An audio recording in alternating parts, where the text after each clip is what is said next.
तो आज हम लोग रिव्यू करेंगे कर्ज जान एपिसोड 9 को तफसील से। मैंने एक पोस्ट लगाई थी जिसमें पूछा था आप लोग कितने मिनट का रिव्यू देखना चाहोगे, तो 70% लोगों ने बोला कि 12 से 20 मिनट। मतलब ये सवाल मेरे को पहले पूछना चाहिए था। सीन ऐसा है कि मैं 25 से 35 मिनट की वीडियो बनाता हूँ और उसके बाद कट कट कट करके आपके पास 6-7 मिनट की वीडियो आती है और आप लोग देखना चाहते हो 12 से 20 मिनट की वीडियो। कितना बेवकूफ हूं मैं। अब आप लोग सच में देखना चाहते भी हो या सिर्फ वोट पर क्लिक करना थोड़ा सा आसान है, वो तो इस वीडियो के रिस्पॉन्स पर पता चलेगा। खैर शुरू करते हैं आज की इस वीडियो को। एपिसोड की शुरुआत होती है, बुरहान सर अपने वालिद को और अपनी दादी को लेकर आते हैं घर और वालिद एकदम से हक्का बक्का रह जाता है कि ये कहाँ ले आए मेरे को। और फिर बुरहान सर बोलता है कि यहीं रहती है ना वो। मैं हैरान हो गया कि इसको कैसे पता चला कि भाई मतलब मेरा वालिद किसी से प्यार करता था और यहीं वो रहती है। और इसी एपिसोड के बीच में बताया जाता है कि बुरहान सर अपनी दादी को बोल रहा होता है कि मैंने अपने वालिद की बातें सुन ली थी फोन पर, इसीलिए मैंने ये घर खरीदा। और अब ये तो इस एपिसोड की बात होगी। मैं पहले से ही इस बात पर हैरान था कि एक वकील एक ऐसा घर कैसे खरीद सकता है जो कि किसी के ऑन में भी नहीं है, मतलब उनका अपना नहीं है, वो किसी और का घर बेच रहे और ये वकील होकर किस तरीके से ये घर खरीद रहा है। तो इसकी वजह ये थी। सो ये जानकर मैं हैरान रह गया कि वाकई में जीनियस बंदा है ये। हर इसी के बाद वालिद फिर घर से निकल जाता है और अपनी महबूबा का घर देखता है। ये सीन मतलब अब मैं यहाँ पर कुछ बोलूँ तो लितर आ जाएगा कि तू क्या बोल रहा है। मतलब मुझे भी एक प्यार था किसी से और ये कैफियत कोई एक अलग ही कैफियत है कि आप किसी से प्यार करते हो और फिर उसका दरवाज़ा देखना, उसका घर देखना दूर से, और जो फीलिंग यहाँ पर हमें दिखाई गई आसिम सर के कैरेक्टर में कमाल थी। मतलब ऐसा मेरे को अपना ही कुछ याद दिला दिया। वो अलग बात है कि अभी घर वालों से जूतियां खाता हूँ मैं।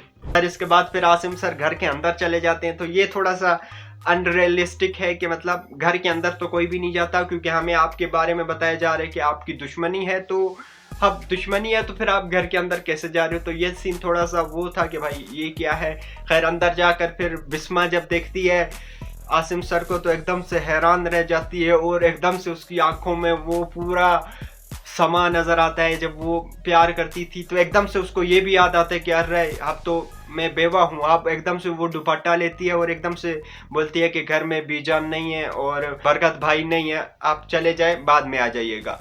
तो ये चीज़ मेरे को थोड़ा सा रियलिस्टिक भी लगी और बहुत अमेजिंग लगी कि आप एकदम से अपने बारे में भी आपको ख्याल आता है कि हाँ मैं यहाँ पर अब हूँ, अब मैं इससे प्यार नहीं करती या प्यार करती थी, अब वो सिचुएशन नहीं है। तो ये चीज़ बहुत ज़बरदस्त लगी। खैर जब आसिम सर चले जाते हैं और उसके बाद जो बिस्मा का एक्टिंग थी कमाल थी। मतलब वो एकदम से यहाँ वहाँ भटक रही है, ऐसे पागलों की तरह चल रही है कि अरे आसिम सर चले गए हैं, मतलब मैं जिससे प्यार करती थी वो वापस चले गए, उससे बात भी नहीं की। वो एकदम से जो कमाल था ये कैसे किया। मतलब वो एक कैमरा एंगल, कैमरा मूवमेंट, ऊपर से उनकी एक्टिंग अमेजिंग।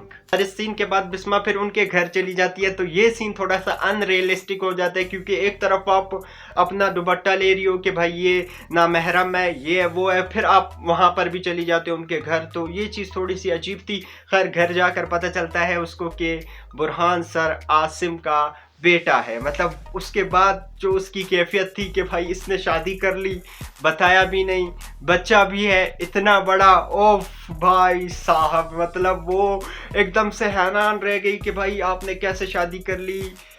कमाल सीन था। मतलब एक होता है ना कि आप बोलते हो कि भाई मैं इससे प्यार करता हूँ, ये भी किसी से शादी नहीं करेगी, शादी नहीं करेगा, वो वाली कैफियत था। खैर इसके बाद हमें नशमा और बिनिश का सीन दिखाया जाता है, जहाँ पर बिनिश उसको ज़बरदस्ती जोर कर रही होती है कि ये ट्राई करो, ये ट्राई करो, और नशमा बोल रही होती कि नहीं मैंने नहीं पहनना, मैंने ट्राई नहीं करना। ये सीन मतलब इतना रिलेटेबल कैसे हो सकता है। मतलब सीन ऐसा है कि मैं बहुत कम शॉपिंग करता हूँ और अगर करता भी हूँ तो अकेला जाकर करता हूँ, दोस्तों के साथ नहीं जाता। लेकिन ये सीन तो लड़कियों का था, मैं क्यों इससे रिलेट कर पा रहा था। किस लिए? इसकी दो ही वजह है, वो है यमुना जैदी की डायलॉग डिलीवरी और उसकी एक्टिंग, और उसके साथ जो खड़ा है कमाल। मतलब अगर वो कमजोर होगा तो यहाँ से आप जितना भी इफेक्ट डालोगे वो रिकवर नहीं कर सकता। लेकिन यहाँ पर दोनों की डायलॉग डिलीवरी, दोनों की बातें कि हाँ भाई जल्दी जल्दी ऐसा अर्जेंसी मचाना, कमाल था ये। खैर इसके बाद फाइनली हमें यमुना जैदी दिखाई जाती है बिल्कुल सामने, और कितनी प्यारी लग रही हैं ये। हाँ यमुना जैदी बहुत प्यारी लग रही थी, लेकिन तफसील से बात नहीं कर सकते क्योंकि अभी झाड़ू भी आ सकती है। फिर इसके बाद हमें दिखाया जाता है कि बुरहान सर की दादी और नशमा मिलते हैं आपस में, और बुरहान सर की दादी बोलती है कि ये गिफ्ट कैसा है, क्या आप मुझे सजेस्ट करोगी, मुझे किस टाइप के कपड़े लेने चाहिए। और इसके बाद जो नशमा सजेस्ट करती है कमाल, वो बोलती है कि ऐसे कपड़े लो जो बार बार पहने जा सकें, ऐसे ना लो कि भाई एक दफ़ा पहनो और उसके बाद देखने का भी दिल ना करे, मतलब वो पहने ही ना जाए। तो ये चीज़ मेरे को थोड़ी सी अच्छी लगी कि हाँ बहुत अच्छा मशवरा दिया। और उसके बाद बुरहान सर आ जाता है और नशमा के जो फेस एक्सप्रेशंस चेंज होते हैं कमाल, मतलब वो दादी के साथ ऐसा रिस्पेक्टफुली बात करी है और फुल कॉन्फिडेंट में है। और जब बुरहान सर आते हैं दादी के साथ तो मतलब उसका वही वाला कनेक्शन है, लेकिन बुरहान सर के साथ एकदम से सर वाला कि भाई आप मेरे सर हो, और वो थोड़ी सी झिझक, थोड़ी सी शर्माहट, कमाल। मतलब ऐसा होता है कि लोग बड़े एक्टर के साथ भी वही बात कर रहे होते हैं, बड़े के साथ भी वही सीन कर रहे होते हैं, और एकदम से जब उसका सच में बड़ा वाला आता है तब भी वही सीन होता है। लेकिन यहाँ पर यमुना जैदी की परफॉर्मेंस कमाल थी, मतलब दादी के साथ तो उसका रिस्पेक्टफुली बिहेवियर, मतलब हाँ भाई आप बड़ी हो मुझसे, उस टाइप से बात करना। लेकिन जो सच में उसका बड़ा है, मतलब जो सच में जिसकी वो रिस्पेक्ट करती है, जब वो आता है, बुरहान सर आता है, तो एकदम से सहम जाती है, थोड़ा सा घबराना शुरू कर देती है, शर्माना शुरू कर देती है। तो ये काफ़ी कमाल था, मतलब दादी के साथ उसी तरीके से बात, और डायरेक्ट जब बुरहान सर आती है तो एकदम से फेस एक्सप्रेशन चेंज होना, बॉडी लैंग्वेज, अल्फाज, ओह। लेकिन एक चीज़ मेरे को पाकिस्तानी ड्रामों में बहुत ज़्यादा इरिटेट करती है, बहुत ज़्यादा बुरी लगती है, वो है ब्लर लगाना। मतलब इतना बड़ा ब्लर लगाते हो और उसके बाद अगर कोई कैरेक्टर हिल रहा होता है तो ब्लर भी हिल रहा होता है, तो ये कितना अजीब सीन है। मतलब ये इरिटेट करता है मेरे को। भाई आप लोगों के पास इतना माशाल्लाह पैसा है, उसको ब्लर को कुछ अलग अच्छा तो रखो। चलो आप ब्लर लगाते हो, कुछ सही वाला ब्लर तो लगाओ। ये क्या है, मतलब आप कैरेक्टर भी हिल रहा है, कैमरा भी हिल रहा है, ऊपर से फिर वो ब्लर भी हिल रहा है, तो ये चीज़ मत करो। या फिर वो पूरा नाम ही हटा दो, या फिर ब्लर सही वाला कर दो, या फिर अपना ही सेट डिजाइनिंग कर लो। भाई ये ब्लर क्यों दिखा रहे हो?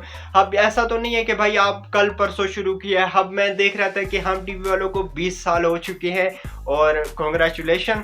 लेकिन ये चीज़ अब भी ड्रामों में चल रही है कि आप इतना बड़ा ब्लर डाल देते हो, तो ये चीज़ भाई थोड़ा सा इसको संभाल लो। वीडियो में आगे बढ़ने से पहले आपसे थोड़ी सी मदद चाहिए थी, मतलब मुझे हर चीज़ इस मोबाइल के ऊपर करना होता है, वीडियो एडिटिंग, शूटिंग, फिर उसके बाद स्क्रिप्ट, हर चीज़ इसके ऊपर है। तो हर चीज़ को बहुत ज़्यादा मैनेज करना एक ही मोबाइल के अंदर बहुत मुश्किल है। अगर मैं एक लैपटॉप ख़रीद लूँ तो उम्मीद है कि हर रोज़ एक वीडियो आएगी और लैपटॉप पर एडिट होगा, स्क्रिप्ट लिखी जाएगी, तो बहुत काम हो जाएंगे। अगर आप मेरी मदद करना चाहते हैं लैपटॉप ख़रीदने में, तो इस नंबर पर आप जितने पैसे भेजना चाहें भेज सकते हो, मुझे कोई दिक्कत नहीं है। हर अगले सीन की बात करें जहां पर अम्मार की वालदा कपड़े दिखा रही होती है बिस्मा को कि भाई आप ये कपड़े देखो, और अचानक से दादी बोलती है इसको क्यों दिखा रही हो, क्यों दिखा रही हो। और मतलब मेरे को तो बहुत गुस्सा आ रहा है कि भाई ये क्यों, किस लिए। मतलब उसको बोलती है आओ मेरे पैर दबाओ, बस तुम छोड़ो, तुम्हें समझ नहीं आ रही ये एक बेवा है। मतलब तुम खुद बेवा नहीं हो, तुम उसको बेवा बोल रही हो, इसकी नज़र लग जाएगी, ये हो जाएगा, वो हो जाएगा। यार ये कितना कोई अजीब चीज़ है। मतलब मैं अपनी पर्सनल बात करूं तो मैंने यहाँ पर अपने आसपास कभी ऐसी चीज़ नहीं देखी कि इस तरीके से ट्रीट किया जाए बेवा औरत को। मैंने ऐसा नहीं देखा। हाँ हो सकता है कहीं और हो भी सकता है। आप मुझे बताओ क्या ऐसा होता है, मतलब रियल लाइफ में ऐसा होता है कि बेवा को ऐसा कमतर समझा जाए, नज़र लगा देगी, ये कर देगी, वो कर देगी, इसको अच्छी चीज़ें मत दिखाओ, इसको शादी में मत शिरकत करो, क्या है।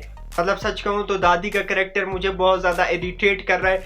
ये क्यों इस तरीके की बातें करती है, किस लिहाज से करती है। थोड़ा सा तो कोई सेंस होती है कि आपकी वो बहू है, आप मतलब बेवा है, जो भी है उसको सही तरीके से ट्रीट तो करो। ये क्या है, बेवा होगी तो मतलब आप उसको खुशियों से ही अलहदा कर दोगे, भाई आप खुशियों में शामिल नहीं हो सकती, क्यों।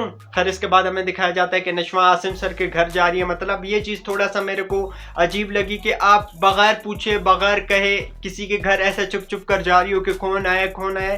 तो ये चीज़ थोड़ी सी अनरियलिस्टिक लगी मेरे को। हाँ अगर कोई चीज़ लेकर जा रहा होता कि भाई खाने के लिए लेकर जा रहे हैं, हमारे नेबर आए हैं, कुछ ऐसा सिचुएशन क्रिएट की जाती तो फिर शायद ये थोड़ा सा हजम लायक था। लेकिन यहाँ पर वो बस उठी और चली गई गाड़ी से निकल कर के भाई मैं देखूँ कौन आया है। तो ये चीज़ थोड़ा सा अजीब थी। लेकिन एक्टिंग की बात करें तो नशमा और आसिम सर की एक्टिंग काफ़ी कमाल की थी। मतलब आसिम सर दरवाज़ा खोलते हैं और एकदम से भाई कौन हो, कौन घर में घुस आ गए हो, किस तरीके से आए हो, कहाँ से आए हो, और ये थोड़ी सी डायलॉग डिलीवरी काफ़ी कमाल थी, मतलब बहुत ज़बरदस्त लगी। और उसके बाद नशमा बोलती है कि मैं सामने घर में रहती हूँ और सारा तारुफ करवाती है। और फिर आसिम सर को भी पता चल जाता है कि ये बिस्मा की बेटी है। उसको घर बुलाने की कोशिश करता है, वो नहीं आती। मतलब आप घर के अंदर आ गई हो लेकिन घर के अंदर नहीं जा सकते, तो ये चीज़ भी थोड़ी सी अजीब थी। लेकिन वो नहीं आती और वो चली जाती है। मतलब यहाँ पर नशमा की एक्टिंग, यमुना जैदी की एक्टिंग, मतलब जिस तरीके से चुलबुल सा कैरेक्टर, ऐसा कि कौन आया कौन आया,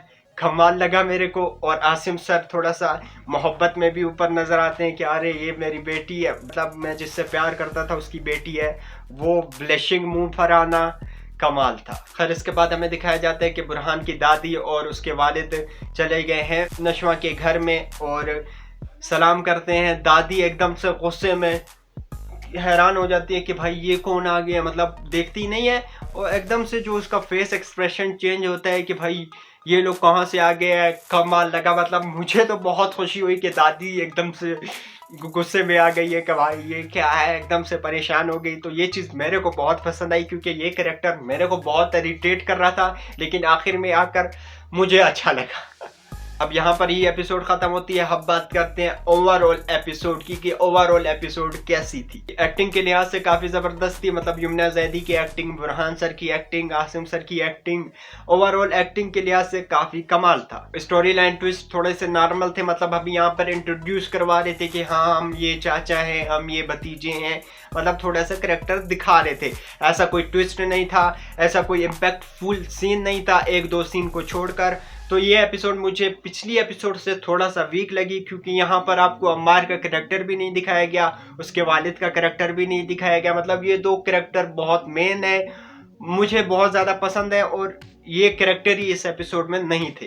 तो ये चीज़ भी थोड़ा सा इस एपिसोड को थोड़ा सा डाउन कर गई, मुझे ऐसा लगता है। पर ये तो हो गई एपिसोड 9 की बातें। अब बात करते हैं एपिसोड 10 में क्या क्या होगा, क्या क्या दिखाया गया है। एपिसोड 10 के प्रोमो में हमें दिखाया जाता है कि नशमा के घर वाले सारे परेशान हैं, उसके ताया ताई दादी के भाई ये बुरहान ने घर खरीदा क्यों है, किस लिए खरीदा है, हमारे घर के ऊपर तो कब्जा नहीं करने वाले। मतलब एपिसोड 10 अमेजिंग होने वाली है। और दूसरी तरफ नशमा अम्मार को बोलती है कि बुरहान सर ने ये केस ले लिया है। और आप एक बात समझ लें, जब वो एक केस ले लेते हैं तो फिर नहीं छोड़ते किसी को भी। मतलब वो एक केस भी अब तक नहीं आ रहे तो तुम तो भाई गए। तो ये चीज़ देखकर लगता है कि अगली एपिसोड बहुत कमाल की होने वाली है। यहाँ पर हमें सारे कैरेक्टर उम्मीद है दिखाई दें। मतलब उसके अम्मार का तो दिखाई दे रहा है, उसके वालिद का भी दिखाई दे रहा है। तो ऐसा ना हो कि कोई कैरेक्टर को बिल्कुल ही आप छोड़ दो।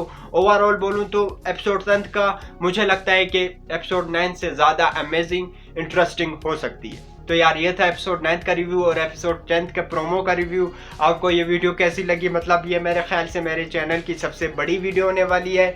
तो कमेंट्स करके बताना कि क्या आप इसी टाइप की वीडियोस देखना चाहते हो, लॉन्ग वीडियोस देखना चाहते हो, या फिर शॉर्ट वीडियो बनाना ही मेरे लिए सही रहेगा।